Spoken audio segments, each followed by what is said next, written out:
Hello friends, ladies craze ಚಾನಲ್ಗೆ ನಿಮ್ಮೆಲ್ಲರಿಗೂ ಸ್ವಾಗತ.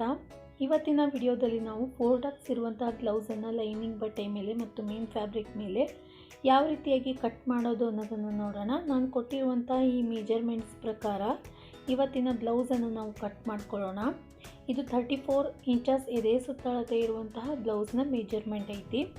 ಈಗ ನಾನು ತೊಗೊಂಡಿರುವಂತಹ ಮೆಜರ್ಮೆಂಟ್ಸ್ ಪ್ರಕಾರ ನೀವು ಕೂಡ ಅಳತೆ ಬ್ಲೌಸ್ನ ಮೆಜರ್ಮೆಂಟ್ಸ್ಗಳನ್ನು ಈ ರೀತಿ ಬರೆದಿಟ್ಕೊಂಡು ಲೈನಿಂಗ್ ಬಟ್ಟೆ ಮೇಲೆ ಮಾರ್ಕಿಂಗ್ ಮತ್ತು ಕಟಿಂಗ್ ಮಾಡ್ಕೊಳ್ಳೋದಕ್ಕೆ ಸ್ಟಾರ್ಟ್ ಮಾಡಿರಿ. ಈಗ ನಾನು ಮೊದಲಿಗೆ ಲೈನಿಂಗ್ ಬಟ್ಟೆ ಮೇಲೆ ಮಾರ್ಕಿಂಗ್ ಮಾಡ್ಕೊತೀನಿ. ಈ ಮೆಜರ್ಮೆಂಟ್ಸ್ನ ಪ್ರಕಾರ ಲೈನಿಂಗ್ ಬಟ್ಟೆ ಮೇಲೆ ಮಾರ್ಕಿಂಗ್ ಮಾಡ್ಕೊಳ್ಳೋದಕ್ಕೆ ಸ್ಟಾರ್ಟ್ ಮಾಡೋಣ. ಇದು ಮೇನ್ ಫ್ಯಾಬ್ರಿಕ್ಕು. ಮೊದಲಿಗೆ ಲೈನಿಂಗ್ ಬಟ್ಟೆನ ಈ ರೀತಿ 2 ಲೇಯರ್ಸ್ನಲ್ಲಿ ಫೋಲ್ಡ್ ಮಾಡ್ಕೋಬೇಕು. ಈ ರೀತಿ ಫೋಲ್ಡ್ ಮಾಡ್ಕೊಂಡಾದಮೇಲೆ ನಾನು 34 ಇಂಚು ಎದೆ ಸುತ್ತಳತೆ ಇರುವಂತಹ ಬ್ಲೌಸ್ಗೆ 80 ಸೆಂಟಿಮೀಟರ್ ಲೈನಿಂಗ್ ಬಟ್ಟೆಯನ್ನು ತೊಗೊಂಡಿನಿ. ನನ್ನ ಕಡೆಗೆ ಫೋಲ್ಡೆಡ್ ಸೈಡ್ ಐತಿ, ಇನ್ನೊಂದು ಕಡೆಗೆ ಓಪನ್ ಸೈಡ್ ಐತಿ. ಈಗ ಮೊದಲಿಗೆ ನಾವು ಚೆಸ್ಟ್ ಮಾರ್ಕಿಂಗನ್ನು ಮಾಡ್ಕೋಬೇಕು. ಓಪನ್ ಸೈಡಿಂದ ಚೆಸ್ಟ್ಗಾಗಿ ಎಷ್ಟು ಬೇಕೋ ಅಳತೆಯನ್ನು ಮಾರ್ಕಿಂಗ್ ಮಾಡ್ಕೊಳ್ಳೋಣ. ಅದಕ್ಕಿಂತಲೂ ಮುಂಚೆ ಈ ಲೈನಿಂಗ್ ಬಟ್ಟೆಯ ಅಂಚನ್ನು ನಾವು ಕಟ್ ಮಾಡ್ಕೋಬೇಕು. ಈ ರೀತಿ ಇರುವಂತಹ ಅಂಚನ್ನು ನಾವು ಕಟ್ ಮಾಡ್ಕೊಳ್ಳೋಣ. ನೋಡಿರಿ, ಈ ರೀತಿಯಾಗಿ ಲೈನಿಂಗ್ ಬಟ್ಟೆಯ ಅಂಚನ್ನು ಕಟ್ ಮಾಡ್ಕೊಂಡಾದಮೇಲೆ ಓಪನ್ ಸೈಡಿಂದ ನಾವೀಗ ಚೆಸ್ಟ್ನ ಮಾರ್ಕಿಂಗನ್ನು ಮಾಡ್ಕೋಬೇಕು. ಎದೆ ಸುತ್ತಳತೆ 34 ಇಂಚು. 34 ಇಂಚರ 4ನೇ ಭಾಗ 8.5 ಇಂಚು. 8.5 ಇಂಚ್ಗೆ 2 ಇಂಚ್ ಎಕ್ಸ್ಟ್ರಾ ಹೊಲಿಗೆ ಮಾರ್ಜಿನ್ಗಾಗಿ ಟೋಟಲಿ 10.5 ಇಂಚ್ಗೆ ಚೆಸ್ಟ್ನ ಭಾಗವನ್ನು ಮಾರ್ಕ್ ಮಾಡ್ಕೊಳ್ಳೋಣ, ಎದೆ ಸುತ್ತಳತೆಯನ್ನು. ಈಗ ಅದೇ ರೀತಿಯಾಗಿ ಸೊಂಟದ ಅಳತೆಯನ್ನು ಕೂಡ ಮಾರ್ಕ್ ಮಾಡ್ಕೊಳ್ಳೋಣ. ಸೊಂಟದ ಅಳತೆ 30 ಇಂಚು, ಅದರ 4ನೇ ಭಾಗ 7.5 ಇಂಚು, 2 ಇಂಚ್ ಎಕ್ಸ್ಟ್ರಾ ಹೊಲಿಗೆ ಮಾರ್ಜಿನ್ಗಾಗಿ ಮತ್ತು 2 ಇಂಚು ಟಕ್ಸ್ಗಾಗಿ ನಾವು ಟೋಟಲಿ ಸೊಂಟದ ಅಳತೆಯಲ್ಲಿ 4 ಇಂಚನ್ನು ಎಕ್ಸ್ಟ್ರಾ ಮಾರ್ಕ್ ಮಾಡ್ಕೋತೀವಿ.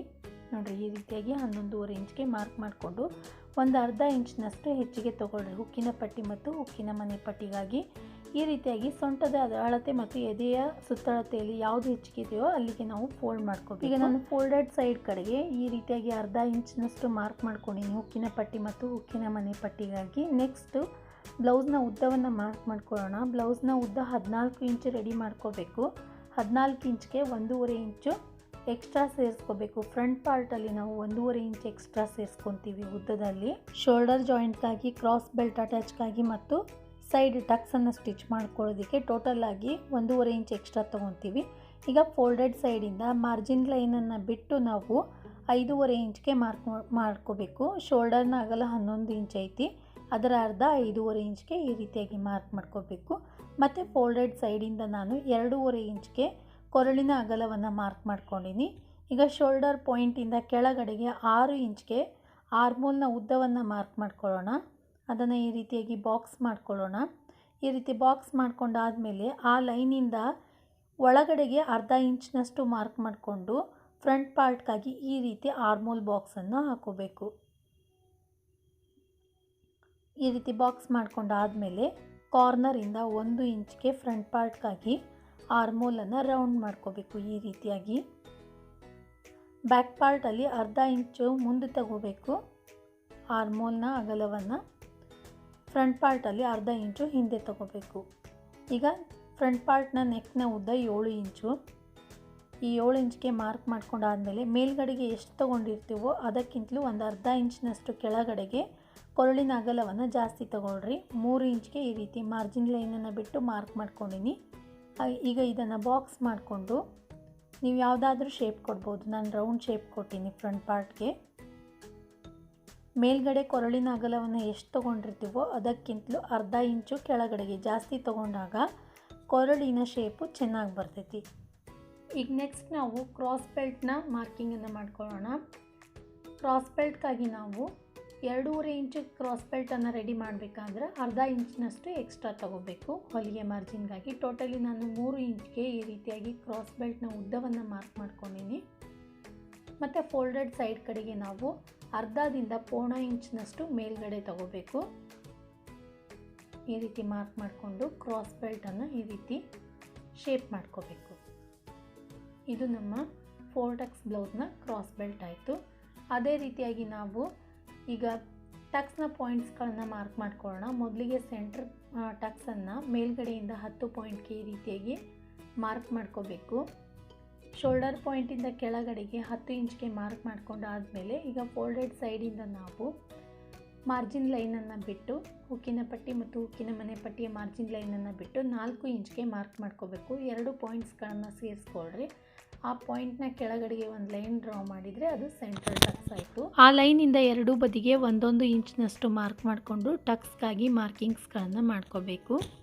ಇದು ಸೆಂಟ್ರಲ್ ಟಕ್ಸ್ ಆಯಿತು. ಈಗ ಸೆಕೆಂಡ್ ಟಕ್ಸ್, ಈ ಸೆಂಟ್ರಲ್ ಟಕ್ಸ್ನ ಪಾಯಿಂಟಿಂದ ಮೇಲ್ಗಡೆಗೆ 2 ಇಂಚ್ಗೆ ಮಾರ್ಕ್ ಮಾಡ್ಕೋಬೇಕು. ಆ ಪಾಯಿಂಟನ್ನು ಆರ್ಮೋಲ್ಗೆ ಸೇರಿಸಬೇಕು. ಇದು ನಮ್ಮ ಸೆಕೆಂಡ್ ಟಕ್ಸು. ಅದೇ ರೀತಿಯಾಗಿ ಈ ಪಾಯಿಂಟಿಂದ 1.5 ಇಂಚ್ಗೆ ನಾವು ಸೈಡ್ಗೆ ಮಾರ್ಕ್ ಮಾಡಿಕೊಂಡ್ರೆ ಅದು ಥರ್ಡ್ ಟಕ್ಸು. ನೋಡಿರಿ, ಈ ರೀತಿಯಾಗಿ ಥರ್ಡ್ ಟಕ್ಸನ್ನು ಮಾರ್ಕ್ ಮಾಡ್ಕೋಬೇಕು. ಹಾಗೆ ಅದರ ಎದುರುಗಡೆಗೆ ಇದೇ ರೀತಿಯಾಗಿ 1.5 ಇಂಚ್ಗೆ ಮಾರ್ಕ್ ಮಾಡಿಕೊಂಡು ಸೈಡ್ ಟಕ್ಸ್ಗಾಗಿ ಒಂದು ಲೈನನ್ನು ಡ್ರಾ ಮಾಡ್ಕೊಳ್ಳೋಣ. ಈಗ 4 ಟಕ್ಸ್ಗಳನ್ನು ಕೂಡ ಪಾಯಿಂಟ್ ಮಾಡ್ಕೊಂಡಾಯಿತು. ಈಗ ಇದನ್ನು ನಾವು ಕಟ್ ಮಾಡ್ಕೊಳ್ಳೋಣ ಫ್ರಂಟ್ ಪಾರ್ಟನ್ನು. ನೆಕ್ಸ್ಟ್ ನಾವು ಬ್ಯಾಕ್ ಪಾರ್ಟನ್ನು ಮಾರ್ಕಿಂಗ್ ಮತ್ತು ಕಟಿಂಗ್ ಮಾಡ್ಕೊಳ್ಳೋಣ. ತುಂಬಾ ಈಸಿ ಮೆಥಡಲ್ಲಿ ನಾವು 4 ಟಕ್ಸ್ ಬ್ಲೌಸನ್ನು ಮಾರ್ಕಿಂಗ್ ಮತ್ತು ಕಟಿಂಗ್ ಮಾಡ್ಕೋಬೋದು.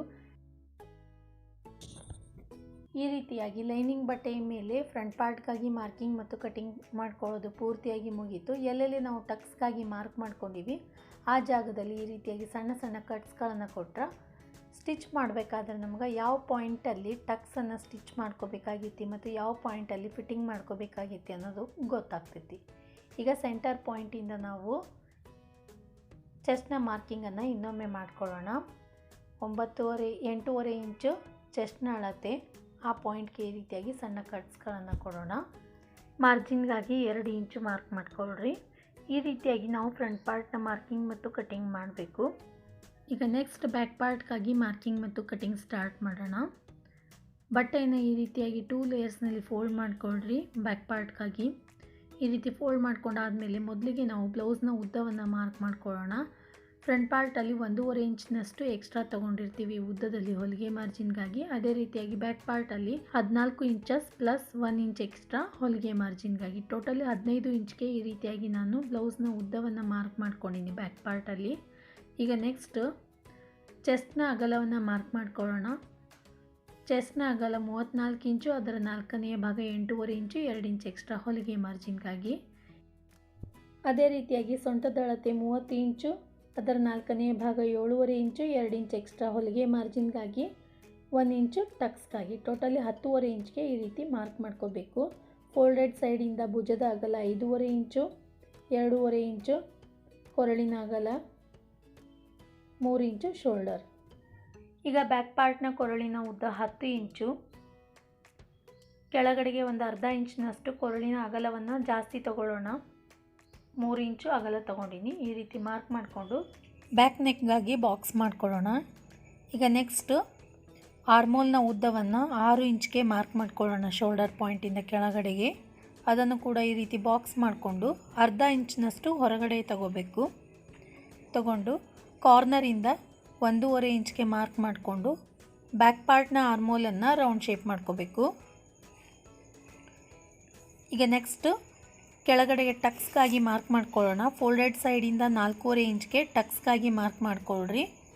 ಟಕ್ಸ್ನ ಉದ್ದವನ್ನು 4ರಿಂದ 4.5 ಇಂಚ್ವರೆಗೂ ನೀವು ಸ್ಟಿಚ್ ಮಾಡ್ಕೋಬೋದು. ಟಕ್ಸ್ಗಾಗಿ ಈ ಲೈನಿಂದ ಎರಡು ಕಡೆಗೂ ಅರ್ಧ ಇಂಚ್ನಷ್ಟು ಮಾರ್ಕ್ ಮಾಡ್ಕೋಬೇಕು. ಇದು ಬ್ಯಾಕ್ ಟಕ್ಸ್ ಆಯಿತು. ಈಗ ಇದನ್ನು ಕಟ್ ಮಾಡ್ಕೊಳ್ಳೋಣ.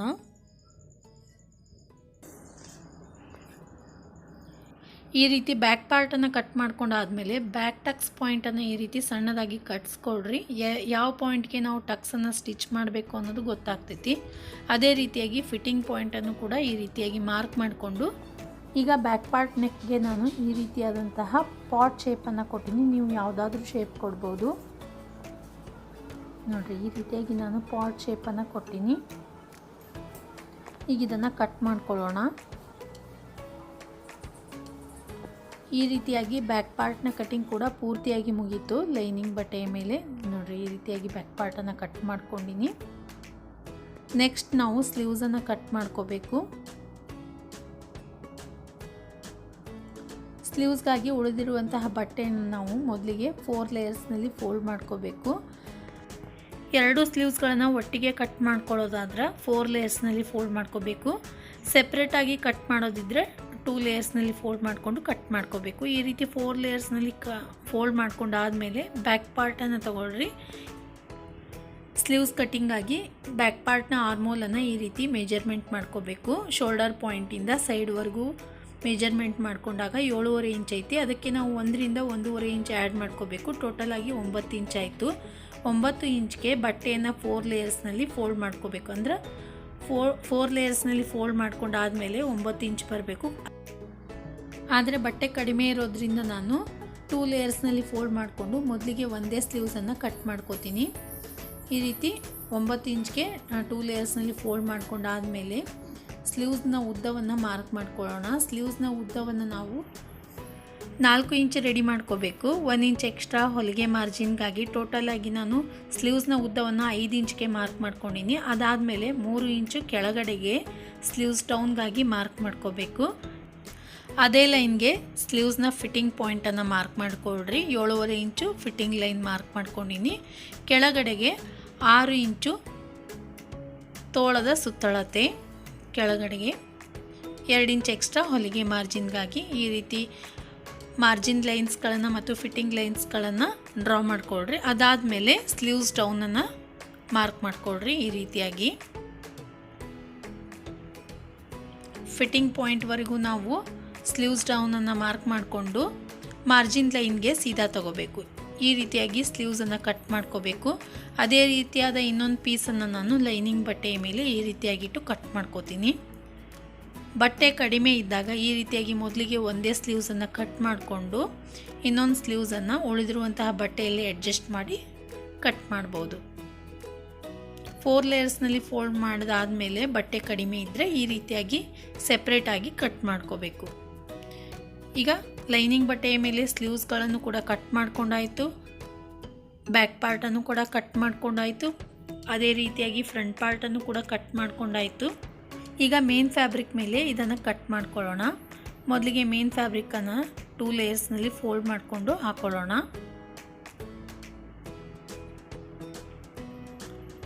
ಈ ಮೇನ್ ಫ್ಯಾಬ್ರಿಕನ್ನು ಮೊದಲಿಗೆ 2 ಲೇಯರ್ಸ್ನಲ್ಲಿ ಫೋಲ್ಡ್ ಮಾಡ್ಕೊಂಡು ಹಾಕೊಳ್ಳೋಣ. ಮೊದಲಿಗೆ ನಾನು ಬ್ಯಾಕ್ ಪಾರ್ಟನ್ನು ಕಟ್ ಮಾಡ್ಕೋತೀನಿ. ಕೆಳಗಡೆಗೆ ಬಾರ್ಡರ್ ಬರುವ ಹಾಗೆ ಬ್ಯಾಕ್ ಪಾರ್ಟನ್ನು ನಾನು ಕಟ್ ಮಾಡ್ಕೋತೀನಿ. ಬ್ಯಾಕ್ ಪಾರ್ಟ್ನ ಫೋಲ್ಡೆಡ್ ಸೈಡ್ಸ್ಗಳು ಎರಡು ಒಂದೇ ಕಡೆಗೆ ಬರುವ ಹಾಗೆ ನೋಡ್ಕೊಂಡ್ಬಿಟ್ಟು ನಾವು ಕಟ್ ಮಾಡ್ಕೋಬೇಕು. ನೋಡಿರಿ, ಈ ರೀತಿಯಾಗಿ ಸರಿಯಾಗಿ ಜೋಡಿಸಿಟ್ಬಿಟ್ಟು ಈಗ ಕಟ್ ಮಾಡ್ಕೊಳ್ಳೋಣ. ನಾನು ಮೇನ್ ಫ್ಯಾಬ್ರಿಕ್ ಮೇಲೆ ರಫ್ ಕಟಿಂಗ್ ಮಾಡ್ಕೋತೀನಿ. ಸ್ಟಿಚಿಂಗ್ ವೇಳೆಯಲ್ಲಿ ಸರಿಯಾಗಿ ಕಟ್ ಮಾಡ್ಕೋತೀನಿ. ಈಗ ನಮಗೆ ಬ್ಯಾಕ್ ಪಾರ್ಟ್ಗೆ ಬೇಕಾಗಿರುವಂತಹ ಬಟ್ಟೆಯನ್ನು ರಫ್ ಆಗಿ ಕಟ್ ಮಾಡ್ಕೋತೀನಿ ನಾನು. ಅದೇ ರೀತಿಯಾಗಿ ಅದರ ಅಪೋಸಿಟಲ್ಲಿ ಫ್ರಂಟ್ ಪಾರ್ಟನ್ನು ಕೂಡ ಕಟ್ ಮಾಡ್ಕೋತೀನಿ ರಫ್ ಆಗಿ. ನೋಡಿರಿ, ಈ ರೀತಿಯಾಗಿ ಜೋಡಿಸಿಟ್ಬಿಟ್ಟು ಫ್ರಂಟ್ ಪಾರ್ಟನ್ನು ಕೂಡ ಕಟ್ ಮಾಡ್ಕೊಳ್ಳೋಣ. ನೀವು ನಿಮ್ಮ ಮೆಜರ್ಮೆಂಟ್ಸ್ಗಳನ್ನು ಬರೆದಿಟ್ಕೊಂಡ್ಬಿಟ್ಟು ಈ ರೀತಿಯಾಗಿ ಎಲ್ಲೆಲ್ಲಿ ಎಕ್ಸ್ಟ್ರಾ ಮಾರ್ಜಿನ್ಸ್ಗಳನ್ನು ತಗೋಬೇಕು ಅನ್ನೋದನ್ನು ನೋಡ್ಕೊಂಡ್ಬಿಟ್ಟು ಕಟ್ ಮಾಡ್ಕೋಬೋದು. ಬೇರೆ ಬೇರೆ ಅಳತೆ ಇರುವಂತಹ ಬ್ಲೌಸ್ಗಳನ್ನು ಕಟ್ ಮಾಡ್ಕೋಬೋದು. ಈ ರೀತಿಯಾಗಿ ಫ್ರಂಟ್ ಪಾರ್ಟನ್ನು ಕೂಡ ನಾನು ಕಟ್ ಮಾಡ್ಕೊಂಡಿನಿ ಮೇನ್ ಫ್ಯಾಬ್ರಿಕ್ ಮೇಲೆ. ಈಗ ಕ್ರಾಸ್ ಬೆಲ್ಟನ್ನು ಕಟ್ ಮಾಡ್ಕೊಳ್ಳೋಣ.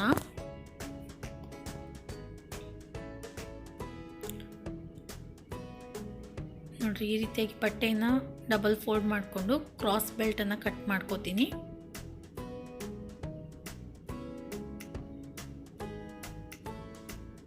ಇದನ್ನು ಕೂಡ ರಫ್ ಆಗಿ ಕಟ್ ಮಾಡ್ಕೊಂಡಿನಿ.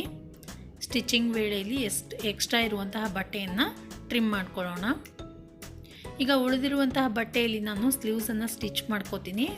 ನಾನು ಪಫ್ ಸ್ಲೀವ್ಸನ್ನು ರೆಡಿ ಮಾಡಬೇಕು ಅಂದ್ಕೊಂಡಿನಿ. ಅದಕ್ಕೋಸ್ಕರ ಮೇನ್ ಫ್ಯಾಬ್ರಿಕ್ ಮೇಲೆ ಸ್ಲೀವ್ಸ್ಗಾಗಿ ಬಟ್ಟೆಯನ್ನು ಕಟ್ ಮಾಡ್ಕೊಂಡಿಲ್ಲ. ಇದು ಮೇನ್ ಫ್ಯಾಬ್ರಿಕ್ ಮತ್ತು ಲೈನಿಂಗ್ ಬಟ್ಟೆಯ ಮೇಲೆ ಕ್ರಾಸ್ ಬೆಲ್ಟು. ಇದು ಫ್ರಂಟ್ ಪಾರ್ಟು, ಲೈನಿಂಗ್ ಬಟ್ಟೆ ಮತ್ತು ಮೇನ್ ಫ್ಯಾಬ್ರಿಕ್ ಮೇಲೆ ಸ್ಲೀವ್ಸ್. ಅದೇ ರೀತಿಯಾಗಿ ಬ್ಯಾಕ್ ಪಾರ್ಟ್. ಈ ರೀತಿಯಾಗಿ ನಾನು ಲೈನಿಂಗ್ ಬಟ್ಟೆಯ ಮೇಲೆ ಮತ್ತು ಮೇನ್ ಫ್ಯಾಬ್ರಿಕ್ ಬಟ್ಟೆಯ ಮೇಲೆ 4 ಟಕ್ಸ್ ಬ್ಲೌಸನ್ನು ಯಾವ ರೀತಿ ಕಟ್ ಮಾಡಬೇಕು ಅನ್ನೋದನ್ನು ತೋರಿಸ್ಕೊಟ್ಟಿನಿ. ಈಗ ಮುಂದಿನ ವಿಡಿಯೋದಲ್ಲಿ ಇದರ ಸ್ಟಿಚಿಂಗ್ ವಿಡಿಯೋವನ್ನು ನೋಡೋಣ. ನೀವು ನನ್ನ ಚಾನಲ್ಗೆ ಸಬ್ಸ್ಕ್ರೈಬ್ ಮಾಡಿದರೆ ನಾನು ಹಾಕುವಂತಹ ಎಲ್ಲ ವಿಡಿಯೋಸ್ಗಳ ನೋಟಿಫಿಕೇಷನ್ ನಿಮ್ಮ ಮೊಬೈಲ್ಗೆ ಬರ್ತೈತಿ. ಡಿಸ್ಕ್ರಿಪ್ಷನ್ ಬಾಕ್ಸ್ನಲ್ಲೂ ಕೂಡ ಸ್ಟಿಚಿಂಗ್ ವಿಡಿಯೋವನ್ನು ಲಿಂಕನ್ನು ಕೊಟ್ಟೀನಿ. ಹಾಗೆ ವಿಡಿಯೋ ಎಂಡಲ್ಲೂ ಕೂಡ ವಿಡಿಯೋ ಲಿಂಕನ್ನು ಕೊಟ್ಟಿರ್ತೀನಿ. ಈ ವಿಡಿಯೋವನ್ನು ನೋಡಿದ್ದಕ್ಕೆ ನಿಮ್ಮೆಲ್ಲರಿಗೂ ಧನ್ಯವಾದಗಳು.